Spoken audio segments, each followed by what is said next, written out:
Good morning. This is Jenna I. Olay, April 2nd, 1899, for Abolition News Network.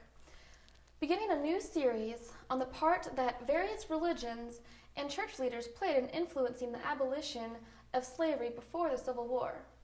Our guest today is the head of research for the Christian Learning Center and History Center of the Southwest.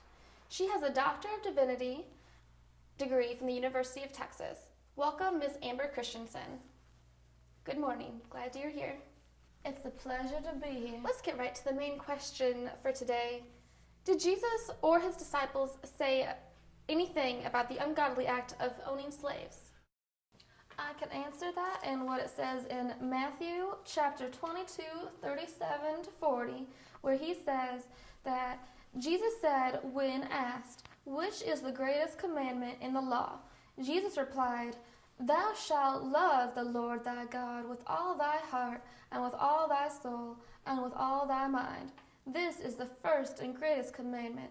And the second is like unto it. Thou shalt love thy neighbor as thyself. And on these two commandments hang all the law and the prophets." You see, he made no difference between black and white, master or slave. Then, in John chapter 13, verse 34 to 35, "A new commandment I give unto you, that ye love one another as I have loved you, that ye also love one another. And by this shall all men know that ye are my disciples, if you have loved one to another." I think this is very clear. All God's creatures are spoken to the same way. Very good. In your research, were there any Christian churches before the Civil War that weren't afraid to speak up against slavery? Unfortunately, for various reasons, no major Christian denomination spoke out for emancipation or against slaveholders, especially those with slaveholder members. The Roman Catholic Church claimed to be neutral, having no policy in their writings traditionally against the keeping of a slave or that it was a sin. That's disappointing. How about individuals within the churches that had the courage to challenge the acceptance of slavery as it was practiced? Yes, for sure I know of many. I remember it was Albert Barnes, a Presbyterian minister, who said in 1846 that the role that churches could play in ending slavery, "There is no power out of the church that could sustain slavery an hour, if it were not sustained in it." Abolitionist George Bassett in 1849 recommended that denominations declare that slaveholding is a sin against God and man and should be treated by the Christian church as other gross immoralities.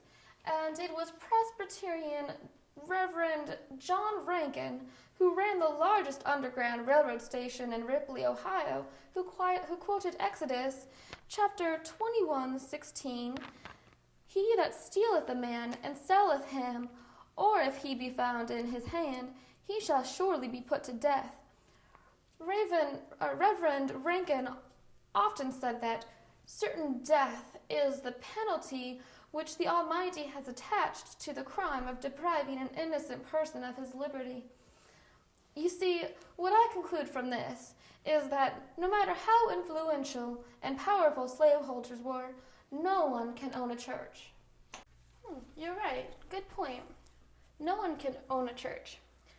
Finally, we would like to know whether you feel God approved or disapproved of slavery, since Southern slaveholders believed that since the proper care and treatment of slaves was covered in the Bible in the book of Leviticus chapter 25, therefore slavery had divine sanction.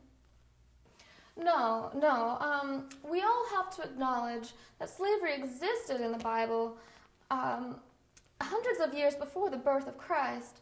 And yes, they should be treated properly, but Deuteronomy is very clear in chapter 23, 15 to 16, "Thou shalt not deliver unto his master the servant which is escaped from his master unto thee."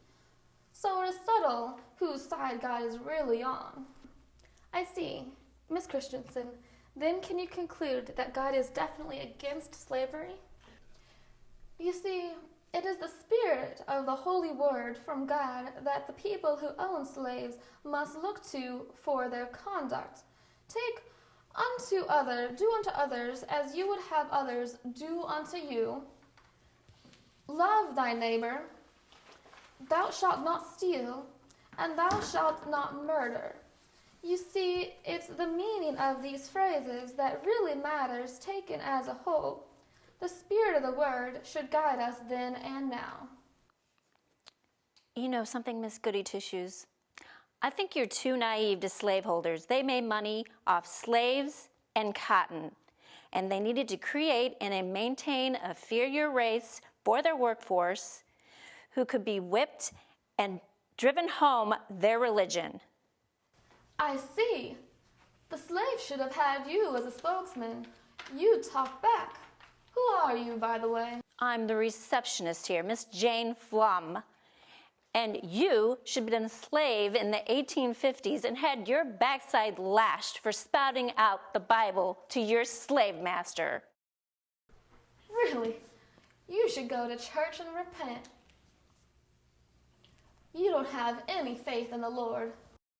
Don't tell me who I have faith in. I'm hired to serve tea, and I get paid for it.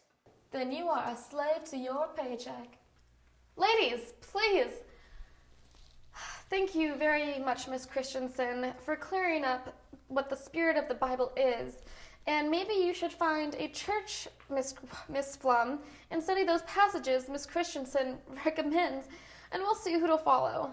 The false religion of the slave master or the light from the Bible. This is Jenna I. Olay for the Abolition News Network, saying good morning.